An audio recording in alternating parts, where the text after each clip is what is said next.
Sa ibang balita, welcome sa Beijing ang plano ni Pangulong Rodrigo Duterte na ipadala bilang special envoy sa China si dating Pangulong Fidel Ramos. Ito ay para pag-usapan ang sigalot hinggil sa pinag-aagawang teritoryo sa West Philippine Sea. Ayon kay Foreign Ministry spokesperson Du Kang, laging bukas ang China para makipagdialogo sa Pilipinas. Naniniwala si Lu na ito ang pinaka-epektibong paraan para maresolba ang gusot sa pagitan ng Pilipinas at China.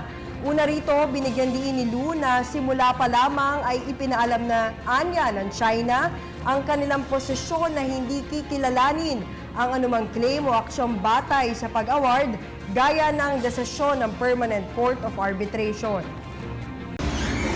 Ako po si Cathy San Gabriel. Subscribe na sa PTV YouTube channel.